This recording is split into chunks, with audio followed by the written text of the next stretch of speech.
नमस्कार, मैं हूं सत्यपाल और आप देख रहे हैं CWB हिंदी न्यूज।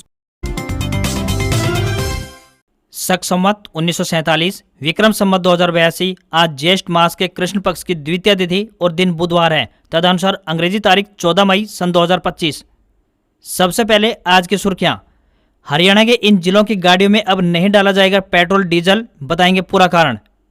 हरियाणा में ग्राम पंचायतों के लिए अच्छी खबर, सरपंचों से मुलाकात के दौरान सीएम सैनी ने कही ये बातें। हरियाणा के स्कूलों में छात्रों के दोपहिया वाहन ले जाने पर लगी रोक, सरकार ने जारी किया यह आदेश। नकली बीज पर रोक, सरकार ने शुरू की नई व्यवस्था, फसलों के बीज थैलों पर लगेगा barcode tag. HPSC result 2025 update, 12वीं में 85.66% बच्चे पास, तो कैथल के अर्पणदीप टॉपर, जिला जींद टॉप पर रहा, नू सबसे फिसड्डी। CBSE बोर्ड 10वीं 12वीं का रिजल्ट जारी, 10वीं में 93.60%, तो 12वीं में 88.39% पास। लड़कियां लड़कों से आगे, डिजी लॉकर व उमंग ऐप पर मिलेगी मार्कशीट। विदेश मंत्रालय ने ट्रंप के 2 दावे खारिज किए, कहा कश्मीर पर तीसरे पक्ष का दखल मंजूर नहीं, ट्रेड रोकने की धमकी पर सीज फायर नहीं किया। PM नरेंद्र मोदी बोले हर आतंकी हमले का जवाब अपनी शर्तों पर देंगे, पाकिस्तान में ऐसा कोई ठिकाना नहीं जहां आतंकी चैन से रह सकें, घर में घुसकर मारेंगे। और मानसून की दस्तक, निकोबार द्वीप समूह पहुंचा मानसून, 27 मई तक केरल पहुंचने की संभावना। और अब खबरें विस्तार से। हरियाणा के 9 जिलों में मंगलवार दोपहर बाद बारिश हुई। इन जिलों में हिसार, गुरुग्राम, भिवानी, रोहतक, फतेहाबाद, झज्जर, चरखी दादरी, जींद और सोनीपत शामिल रहे। हिसार और बालसमंद क्षेत्र के गांव सीसवाला में ओले भी गिरे। वहीं पानीपत, रेवाड़ी और फरीदाबाद में शाम के वक्त बादल छाए रहे। यहां पर तेज धूल भरी आंधी भी चली। वहीं करनाल, कैथल, नूह, नारनौल, कुरुक्षेत्र और यमुनानगर में मौसम साफ रहा। झज्जर में बारिश के साथ आंधी चली। मौसम विभाग का कहना है कि आने वाले 16 मई तक प्रदेश के विभिन्न जिलों में बरसात के आसार बने हुए हैं। आज सिरसा, फतेहाबाद, हिसार, जींद, भिवानी और चरखी दादरी में 25% तक बारिश होने की संभावना जताई गई है। अगले दिन यानी 15 मई को प्रदेश के 7 जिलों यानी सिरसा, फतेहाबाद, हिसार, जींद, कैथल, कुरुक्षेत्र, अंबाला में और 16 मई को हिसार, सिरसा, फतेहाबाद, जींद, कैथल, करनाल, कुरुक्षेत्र, यमुनानगर, पंचकुला में बरसात की 25% तक संभावना बनी हुई है। इस दौरान बाकी जिलों में मौसम खुश्क बना रहेगा। नौकरी की तलाश कर रहे युवाओं के लिए एक बड़ी खबर है। अगर आप भी अपने लिए नौकरी ढूंढ रहे हैं तो आपको बता दें कि इंडियन ऑयल कॉर्पोरेशन लिमिटेड की तरफ से विभिन्न पदों के लिए आवेदन आमंत्रित किए गए हैं। जो भी उम्मीदवार इन पदों पर आवेदन भेजने के इच्छुक हैं वे आधिकारिक वेबसाइट के माध्यम से ऑनलाइन अपने आवेदन भेज सकते हैं। आवेदन भेजने वाले उम्मीदवार 12th पास, ITI या फिर डिप्लोमा या डिग्री धारक होने चाहिए। इसके लिए कोई भी फीस तय नहीं की गई है। न्यूनतम आयु 18 वर्ष और अधिकतम आयु 24 वर्ष तय की गई है। आवेदन करने की आखिरी तारीख 2 जून है। सैलरी 9,000 रुपए से लेकर 22,000 रुपए मिलेगी। इन पदों के लिए उम्मीदवारों को ऑनलाइन माध्यम से आवेदन करने होंगे। 1 नवंबर 2025 से हरियाणा में एक नया नियम लागू होने वाला है। इससे प्रदेश की तकरीबन 27,50,000 गाड़ियों पर प्रभाव पड़ेगा। आपकी जानकारी के लिए बता दें कि NCR क्षेत्र में प्रदूषण नियंत्रण के चलते केंद्रीय वायु गुणवत्ता प्रबंधन आयोग द्वारा यह फैसला लिया गया है। अब राज्य के 14 जिलों में पुरानी गाड़ियों को पेट्रोल और डीजल देने पर रोक लगा दी गई है। ऐसी भी जानकारियां सामने आई है कि NCR क्षेत्र के गुरुग्राम, फरीदाबाद, सोनीपत जैसे औद्योगिक जिलों में 70% से अधिक गाड़ियां ऐसी हैं जो तय लिमिट को पार कर चुकी हैं। राज्य के 14 जिले NCR क्षेत्र में आते हैं जहां के लाखों वाहनों पर इस नियम का प्रभाव पड़ने वाला है। यह काफी ज्यादा वाहन ऐसे हैं जो तय मानकों से अधिक समय से सड़कों पर दौड़ लगा रहे हैं। हर साल राजधानी दिल्ली समेत NCR के इलाके वायु प्रदूषण के मार झेलते हैं। इसका प्रमुख कारण वाहनों से निकलने वाले धुएं को भी माना जाता है। इसी पर लगाम लगाने की दिशा में केंद्रीय वायु गुणवत्ता प्रबंधन आयोग द्वारा डीजल से चलने वाले वाहनों को 10 साल और पेट्रोल से चलने वाले वाहनों को 15 साल तक चलाने की अनुमति प्रदान की है। इसके बाद इन वाहनों को सड़कों पर नहीं चलाया जा सकेगा। 1 नवंबर 2025 से ऐसे वाहनों को पेट्रोल या फिर डीजल पंप पर ईंधन न देने के निर्देश जारी कर दिए गए हैं। हरियाणा और दिल्ली की करीब 61 लाख से अधिक गाड़ियां ऐसी हैं जो तय समय सीमा को पार कर चुकी हैं। हरियाणा के CM नायब सिंह सैनी ने सोमवार को चंडीगढ़ स्थित कुटीर निवास पर विभिन्न संगठनों, सरपंचों और पार्षदों से मुलाकात की। इस दौरान एलनाबाद शहर के विभिन्न पार्षदों ने मुख्यमंत्री से मुलाकात कर शहर में विभिन्न विकास कार्य करवाने के लिए उनका धन्यवाद किया। इस अवसर पर मुख्यमंत्री ने पार्षदों से आह्वान किया कि वे नशे के खिलाफ लड़ाई में सरकार का सहयोग करें, प्रदेश को नशा मुक्त बनाने में अपना योगदान दें। यदि आपके आसपास कहीं पर भी नशा बिकता है तो तुरंत पुलिस को सूचना दें। इस दौरान पार्षदों ने सिविल अस्पताल को अपग्रेड करने, STP प्लांट की क्षमता बढ़ाने, खेल स्टेडियम का निर्माण और शहर के पास से गुजरने वाली नहर के साथ साथ सड़क बनाने का भी अनुरोध किया। इस पर मुख्यमंत्री ने आश्वासन दिया कि इन कार्यों को प्राथमिकता के आधार पर करवाया जाएगा। वहीं सिरसा जिले की डबवाली विधानसभा क्षेत्र से पहुंचे सरपंचों ने मुख्यमंत्री नायब सिंह सैनी से मुलाकात की। इस दौरान मुख्यमंत्री ने कहा कि राज्य सरकार ग्राम पंचायतों में 60 व 90 mm पेवर ब्लॉक की इंटरलॉकिंग के रेफरेंस रेट को बढ़ाने पर गंभीरता से विचार कर रही है। उन्होंने कहा कि प्रदेश के पंचायतों में विकास कार्यों के लिए धन की कमी नहीं आने दी जाएगी। सीएम सैनी ने बताया कि पूरे प्रदेश में अक्टूबर 2024 से लेकर अप्रैल 2025 तक यानी पिछले 7 महीनों के दौरान ग्राम पंचायतों में विकास कार्यों के लिए 1871 करोड़ रुपए की धनराशि जारी की गई है। हरियाणा की नायब सैनी सरकार ने स्कूली बच्चों के लिए एक नया आदेश जारी किया है। स्कूलों में स्टूडेंट्स के दोपहिया वाहन नहीं ले जाने के जिला शिक्षा अधिकारी ने आदेश जारी किए हैं। जिला शिक्षा अधिकारी सुमित्रा देवी ने इस संबंध में सभी खंड शिक्षा अधिकारियों को पत्र जारी कर सभी सरकारी व प्राइवेट स्कूलों में इन आदेशों की पालना सुनिश्चित करवाने के निर्देश जारी किए हैं। गौरतलब है कि स्कूलों में काफी संख्या में विद्यार्थी जिनकी उम्र 18 साल से कम है वे इलेक्ट्रिक स्कूटी व अन्य दोपहिया वाहन लेकर स्कूल में जाते हैं। इससे सड़क हादसे का डर बना रहता है। बहुत से अभिभावक भी अपने बच्चों को स्कूल बस से भेजने के बजाय इलेक्ट्रिक स्कूटी दिलवा देते हैं। नियमानुसार बात करें तो 18 साल उम्र पूरी होने के बाद ही दोपहिया वाहन चला सकते हैं और इसके लिए लाइसेंस भी बनवाना जरूरी होता है। अभिभावकों से अपील की गई है कि वे अपने बच्चों को दोपहिया वाहन देकर उनकी जान को खतरे में न डालें। सभी सरकारी व निजी स्कूलों को भी खंड शिक्षा अधिकारियों के माध्यम से निर्देश जारी कर दिए गए हैं कि स्कूल में कोई भी विद्यार्थी दोपहिया वाहन लेकर न आए। आदेश न मानने पर स्कूल संचालक के खिलाफ कार्रवाई की जाएगी।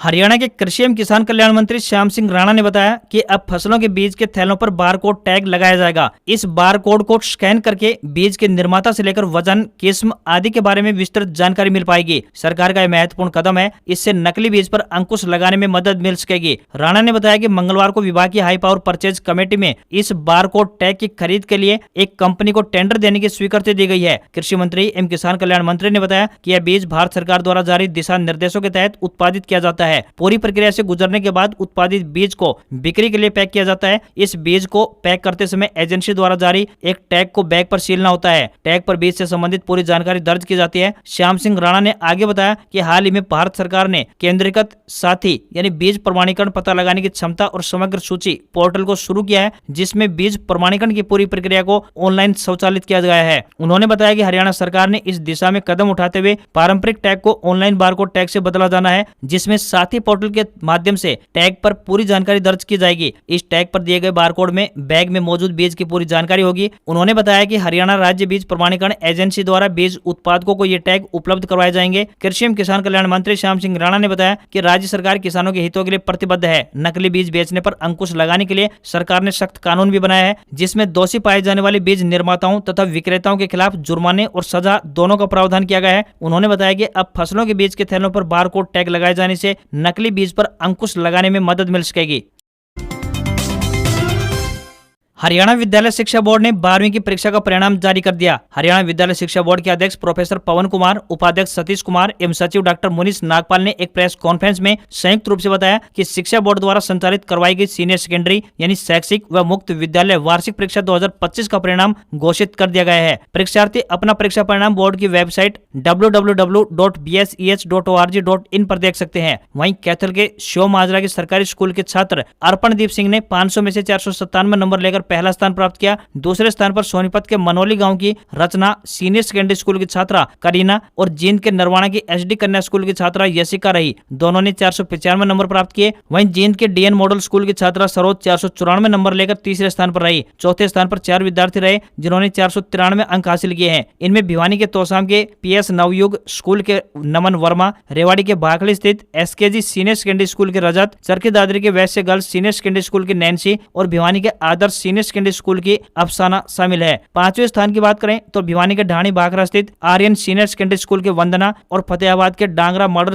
कैंप स्कूल के संचल रहे हैं। दोनों ने 492 अंक हासिल किए हैं। बोर्ड अध्यक्ष ने बताया कि सीनियर सेकेंडरी नियमित परीक्षार्थियों का परीक्षा परिणाम 85.66% तथा शिवम पाठी परीक्षार्थियों का परिणाम 63.21% रहा है। उन्होंने सभी छात्र छात्राओं को उनके बेहतर परीक्षा परिणाम के लिए हार्दिक बधाई दी। उन्होंने बताया कि कला संख्याई में 5% की बात करें तो 85.31, विज्ञान संख्याई में 83.05 तथा कॉमर्स संख्याई में 92.20 रही है। उन्होंने बताया कि 5% में जिला जींद टॉप तथा जिला नू पायदान पर सबसे नीचे रहा है। हरियाणा परिवहन विभाग द्वारा यात्रियों को बेहतर यातायात सुविधा उपलब्ध करवाने के उद्देश्य से निरंतर प्रयास किए जा रहे हैं। इसी कड़ी में अंबाला रोडवेज डिपो द्वारा हिमाचल प्रदेश के बद्दी और रोहतक जाने के लिए एसी बस सेवा की शुरुआत कर दी गई है। लंबे समय से लोग इन रूटों पर एसी बस सेवा शुरू करने की मांग उठा रहे थे। अंबाला रोडवेज डिपो द्वारा हिमाचल प्रदेश के बद्दी के लिए संचालित होने वाली सामान्य बस को अब लुधियाना रूट पर चलाया जाएगा। यह बस अंबाला कैंट बस स्टैंड से सुबह 9:39 पर लुधियाना के लिए रवाना होगी। वहीं हिमाचल प्रदेश के बद्दी के लिए AC bus Ambala cantt bus stand से सुबह 3:20 पर संचालित होगी। अंबाला कैंट बस स्टैंड से सुबह 3:20 पर जो एसी बस बद्दी जाएगी वह पंचकुला और पिंजौर होते हुए सुबह 5:30 बजे बद्दी पहुंचेगी। यह आधे घंटे के ठहराव के बाद बस वापस रवाना होकर सुबह 9 बजे अंबाला कैंट पहुंचेगी। इसके बाद यही बस चंडीगढ़ के लिए रवाना होगी। सुबह 10 बजे चंडीगढ़ पहुंचने के बाद यही बस रोहतक के लिए रवाना होगी, जो अंबाला कैंट, पीपली, करनाल बाईपास और पानीपत गोहाना होते हुए दोपहर करीब 2:30 बजे रोहतक पहुंचेगी। यह बस रोहतक में रात्रि ठहराव करते हुए सुबह 5:47 पर रोहतक बस स्टैंड से चंडीगढ़ के लिए रवाना होगी। सीबीएसई यानी central board of secondary education ने मंगलवार को 10वीं और 12वीं कक्षा का रिजल्ट जारी कर दिया। 10वीं में 93.60% और 12वीं में 88.39% स्टूडेंट्स पास हुए। कैंडिडेट्स cbse.gov.in पर अपना रिजल्ट चेक कर सकते हैं। इस साल 10वीं और 12वीं के तकरीबन 44 लाख स्टूडेंट्स ने बोर्ड एग्जाम्स दिए थे। रिजल्ट में लड़कियों का रिजल्ट लड़कों से बेहतर रहा है। 10वीं में लड़कियों का रिजल्ट 95% जबकि लड़कों का रिजल्ट 92.63% रहा, यानी लड़कियों का रिजल्ट लड़कों से 2.37% बेहतर रहा है। वहीं 12वीं कक्षा की बात करें तो 12वीं कक्षा में लड़कियों का रिजल्ट 91.64% और लड़कों का रिजल्ट 85.70% रहा, यानी दोनों क्लासेज में लड़कियों ने बाजी मारी। बता दें कि सीबीएसई बोर्ड मेरिट लिस्ट जारी नहीं करता है। इसके अलावा रिजल्ट में कोई भी टॉपर घोषित नहीं किया जाता। बोर्ड सभी स्कूलों और शैक्षणिक संस्थाओं को भी निर्देश देता है कि किसी भी बच्चे को स्कूल या फिर जिले का टॉपर घोषित न करें। रिजल्ट घोषित होने के बाद स्टूडेंट्स अपनी मार्कशीट ऑनलाइन देख सकते हैं, लेकिन ये केवल टेम्परेरी है। छात्रों को अपनी ओरिजिनल मार्कशीट अपने स्कूल से लेनी होगी। ओरिजिनल मार्कशीट आगे की पढ़ाई और अन्य आधिकारिक कामों के लिए जरूरी होती है। स्कूल आमतौर पर स्टूडेंट्स को ओरिजिनल मार्कशीट के बारे में अपडेट कर देते हैं। आपको यहाँ पर बता दें कि साल 2024 में सीबीएसई बोर्ड 10वीं का रिजल्ट 13 मई को जारी हुआ था, तो वहीं साल 2023 में रिजल्ट 12 मई को जारी किया गया था। 12वीं कक्षा में 91.17% के साथ देश में हरियाणा को 8वां स्थान मिला है, तो वहीं हाई स्कूल में 92.77% के साथ देश भर में 10वां स्थान मिला। वहीं पंचकुला के भवन स्कूल की 10वीं की छात्रा सृष्टि ने हरियाणा में टॉप किया है। सृष्टि ने 500 में से 500 नंबर हासिल किए हैं। मौसम विभाग के मुताबिक साउथ वेस्टर्न मानसून मंगलवार को निकोबार द्वीप समूह, दक्षिण बंगाल की खाड़ी, दक्षिण अंडमान सागर और उत्तर अंडमान सागर के कुछ हिस्सों तक पहुंच गए हैं। मौसम विभाग ने 10 मई को बताया कि दक्षिण पश्चिमी मानसून 27 मई को केरल तट से टकराएगा। आमतौर पर यह 1 जून को केरल पहुंचता है। मौसम विभाग के मुताबिक आज यानी 14 मई को दिल्ली, राजस्थान, हरियाणा, पंजाब, बिहार, झारखंड, पश्चिम बंगाल, ओडिशा, मध्य प्रदेश, उत्तर प्रदेश, महाराष्ट्र में तापमान 38 डिग्री सेल्सियस से लेकर 44 डिग्री सेल्सियस के बीच रह सकता है। आंधी, बारिश और तूफान की भी आशंका बताई गई है। कर्नाटक, तमिलनाडु, तेलंगाना में तापमान 40 डिग्री सेल्सियस के करीब जा सकता है। यहाँ समुद्री इलाकों में उमस बढ़ेगी। वहीं असम, मेघालय, अरुणाचल प्रदेश और हिमाचल प्रदेश, जम्मू कश्मीर, उत्तराखंड में भी तापमान बढ़ने की संभावना जताई गई है। वहीं कल यानी 15 मई की बात करें तो दिल्ली, उत्तर प्रदेश, मध्य प्रदेश, राजस्थान, हरियाणा, पंजाब में बादल छा सकते हैं। वहीं हल्की बारिश और धूल भरी आंधी की भी संभावना जताई गई है। राजस्थान में तेज गर्मी रहेगी। वहीं झारखंड, उड़ीसा में गर्मी रहेगी। कर्नाटक, तमिलनाडु, केरल, आंध्र प्रदेश, तेलंगाना, कर्नाटक में बारिश हो सकती है।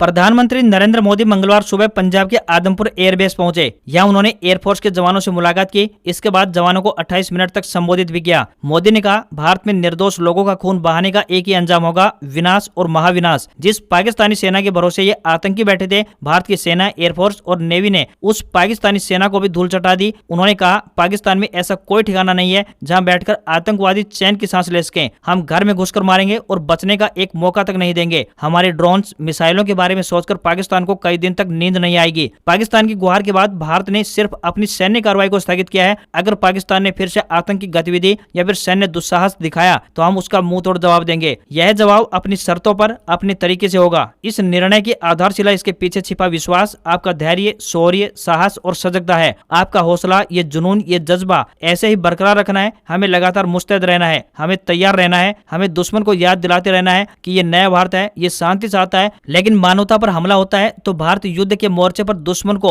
मिट्टी में मिलाना भी अच्छी तरह से जानता है। आज हमारे पास नई टेक्नोलॉजी का सामर्थ्य है जिसका पाकिस्तान सामना नहीं कर सकता है। एयरफोर्स सहित सभी सेनाओं के पास दुनिया की श्रेष्ठ तकनीक पहुंची है। नई टेक्नोलॉजी के साथ चुनौतियां भी उतनी ही बड़ी हैं। कॉम्प्लिकेटेड और सोफिस्टिकेटेड सिस्टम को मेंटेन करना और एफिशिएंसी के साथ चलाना स्किल है। आपने सिद्ध कर दिया है कि आप इस गेम में दुनिया में बेहतरीन हैं। भारत की वायुसेना सिर्फ हथियारों से ही नहीं, डेटा और ड्रोन से भी दुश्मन को छकाने में माहिर हो गई है। भारत ने मंगलवार को कहा कि जम्मू कश्मीर के मुद्दे पर तीसरे पक्ष का दखल मंजूर नहीं है। इस मुद्दे को भारत पाकिस्तान आपस में सुलझाएंगे। यह बात विदेश मंत्रालय के प्रवक्ता रणधीर जायसवाल ने कही। उन्होंने कहा कि पाकिस्तान को पीओके खाली करना होगा। सभी मामले द्विपक्षीय तरीके से हल होंगे। विदेश मंत्रालय ने भारत पाक के बीच सीज फायर की घोषणा के दौरान अमेरिकी राष्ट्रपति डोनाल्ड ट्रंप के कश्मीर मुद्दे पर मध्यस्थता और सीज फायर का क्रेडिट लेने के दावों को भी नकार दिया। जम्मू कश्मीर के मुद्दे पर तीसरे पक्ष की दखलंदाजी मंजूर नहीं है। इस मुद्दे को भारत पाकिस्तान आपस में सुलझाएंगे। इसमें कोई बदलाव नहीं है। लंबित मामला सिर्फ पीओके पर कब्जा करने का है, इसी पर बात होगी। डोनाल्ड ट्रंप ने 11 मई को कहा था, मैं दोनों के साथ मिलकर यह देखने की कोशिश करूंगा कि क्या 1000 साल बाद कश्मीर मुद्दे का कोई हल निकाला जा सकता है। विदेश मंत्रालय ने कहा 7 मई को ऑपरेशन सिंदूर शुरू होने से लेकर 10 मई को गोलीबारी और सैन्य कार्रवाई बंद करने पर सहमति बनने तक भारतीय और अमेरिकी नेताओं के बीच उभरते सैन्य हालात पर बातचीत होती रही। किसी भी चर्चा में व्यापार का मुद्दा तक नहीं उठा। ऑपरेशन सिंदूर में कई जगहों को पाकिस्तान में नुकसान पहुंचा। पाकिस्तान ने भारतीय सेना की क्षमता देखी। पाकिस्तान के प्रोजेक्ट को नुकसान पहुंचा। हमारा टारगेट आतंकी इंफ्रास्ट्रक्चर थे। 9 मई की रात पाकिस्तान पर हमला फेल किया गया। वहां के एयरबेस ध्वस्त होने के बाद पाकिस्तान ने डीजीएमओ लेवल की बातचीत की पेशकश की थी। पाकिस्तान में हुए हमले की सैटेलाइट पिक्चर मौजूद है। यह आपके हर सवाल का जवाब देगी। पाकिस्तान ने हर जंग हारने के बाद ढोल बजाया है। यह उनकी पुरानी आदत है। भारत ने ऑपरेशन सिंदूर के तहत पाकिस्तान के कई एयरबेस तबाह कर दिए थे। प्राइवेट कंपनी मक्सर के सैटेलाइट ने अब इन तबाह एयरबेस की फोटो जारी की है। मक्सर ने पाकिस्तान के जिनके फोटो जारी किए हैं उनमें सरगोदा, नूर खान, भोलारी और सुक्कुर के एयरबेस शामिल हैं। फोटोज में साफ देखा जा सकता है कि हमले के पहले और बाद में वहां क्या स्थिति रही। इससे पहले जम्मू कश्मीर के शोपिया में लश्कर तैयबा के 3 आतंकी मारे गए। मंगलवार को शाम 4:30 बजे मुठभेड़ खत्म हुई। इसे ऑपरेशन केलर नाम दिया गया। सुक्कुरू के जंगली इलाकों में आतंकियों के छिपे होने की सूचना मिली थी। वहीं प्रधानमंत्री श्री नरेंद्र मोदी पंजाब के आदमपुर एयरबेस पहुंचे। उन्होंने एयरबेस पर जवानों से मुलाकात की। पाकिस्तान ने दावा किया था कि उसने आदमपुर एयरबेस को निशाना बनाया। वहीं 7 मई को ऑपरेशन सिंदूर की शुरुआत के बाद पाकिस्तानी गोलाबारी में आर्मी के 6 और बीएसएफ के 2 जवान शहीद हो चुके हैं। 59 घायल हैं। इसके अलावा 28 सिविलियंस की भी जान गई है। भारतीय एयर स्ट्राइक में पाकिस्तान का भोलारी एयरबेस, जो कि सिंध प्रांत का जसमोरो जिला में है, भी तबाह हुआ था। प्राइवेट कंपनी मक्सर के सैटेलाइट ने इमेज जारी की है। वहीं भारतीय स्ट्राइक में पाकिस्तान के जैकोबाबाद स्थित शहबाज एयरबेस में भी मिसाइलें दागी गई थी। प्राइवेट सैटेलाइट कंपनी मक्सर ने भारत के एयर स्ट्राइक से तबाह हुए सुक्कुर में पाकिस्तानी एयरबेस की फोटोज भी जारी की है। जम्मू कश्मीर के उधमपुर और बानी, कठुआ के बसोली, महानपुर, बद्दू, मल्हार और बिलावर में सभी सरकारी और प्राइवेट स्कूल आज यानी 14 मई को खुल जाएंगे। वहीं जम्मू, राजौरी, पुंछ और सामा में आज स्कूल बंद रहेंगे। सैमसंग ने मंगलवार 13 मई को भारत में Galaxy S25 as smartphone launch कर दिया है। ये फोन अब प्री ऑर्डर के लिए उपलब्ध है। 1,09,999 रुपए की शुरुआती कीमत वाला यह phone titanium silver, titanium jet black और टाइटेनियम आइस ब्लू कलर में उपलब्ध है। सैमसंग ने स्मार्टफोन को प्री ऑर्डर करने पर 256 GB स्टोरेज वाली वेरिएंट की कीमत पर 512 GB स्टोरेज वाला वेरिएंट दे रहा है। वहीं HDFC bank, SBI, axis bank सहित कुछ अन्य बैंकों के क्रेडिट कार्ड पर 9 महीने तक की नो कॉस्ट EMI अवेलेबल है। कीमत और वेरिएंट के हिसाब से देखा जाए तो 12 GB RAM plus 256 GB storage 1,09,999 रुपए, तो वहीं 12 GB RAM plus 512 GB storage वाले की कीमत 1,21,999 रुपए रखी गई है। फोन में टाइटेनियम फ्रेम है। यह 5.8 मिलीमीटर पतला है, जो इसे सैमसंग के सबसे पतले स्मार्टफोन में से एक बनाता है। डिवाइस का वजन सिर्फ 163 ग्राम है। फोन में 6.7 इंच का बड़ा QHD plus dynamic AMOLED 2X display दिया गया है। यह डिस्प्ले 120 हर्ट्ज तक रिफ्रेश रेट प्रदान करता है। फोन के डिस्प्ले को ज्यादा टिकाऊ बनाने के लिए कॉर्निंग गोरिल्ला ग्लास सेरेमिक 2 से प्रोटेक्ट किया गया है। फोन में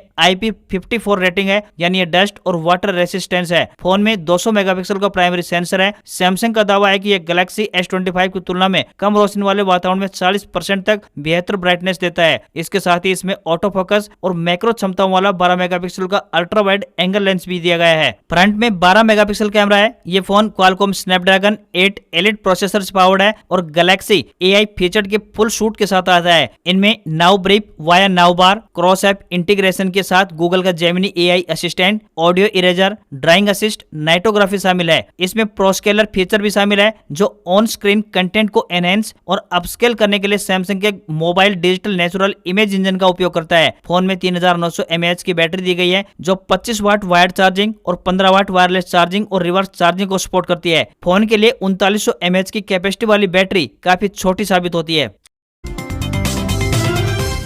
हफ्ते के पहले कारोबारी दिन भारतीय शेयर बाजार में बड़ी बढ़त देखने के बाद दूसरे दिन 13 मई को शेयर बाजार में बड़ी गिरावट रही। सेंसेक्स तकरीबन 1282 अंक गिरकर 81,148 के स्तर पर बंद हुआ। निफ्टी में भी 346 अंक की गिरावट रही और ये 24,578 के स्तर पर बंद हुआ। सेंसेक्स के 30 शेयरों में से 25 में गिरावट रही। इन्फोसिस, पावर ग्रिड और जोमेटो के शेयर तकरीबन 3.6% नीचे गिरकर बंद हुए। HCL टेक और TCS सहित कुल 5 शेयरों में तकरीबन 3% की तेजी रही। वहीं सन फार्मा, अडानी पोर्ट्स, बजाज फाइनेंस, SBI और टेक महिंद्रा में मामूली तेजी रही। निफ्टी के 50 शेयरों में से 35 में गिरावट रही। वहीं सोने चांदी के दाम में बढ़त देखने को मिली। 10 ग्राम 24 कैरेट सोने का दाम 1,268 रुपए बढ़कर 94,344 रुपए के स्तर पर पहुंच गया। वहीं चांदी का भाव 1,094 रुपए बढ़कर 96,820 हो गया है। वहीं दिल्ली में 10 ग्राम 22 कैरेट सोने की कीमत 87,700 रुपए और 10 ग्राम के ही 24 कैरेट सोने की कीमत 95,770 रुपए पहुंच गई है। आज खबरों में बस इतना ही। देखते रहिए आपका अपना हरियाणा का सबसे बेहतरीन news channel CWB Hindi news. नमस्कार। इसी आशा के साथ आपका दिन शुभ रहे।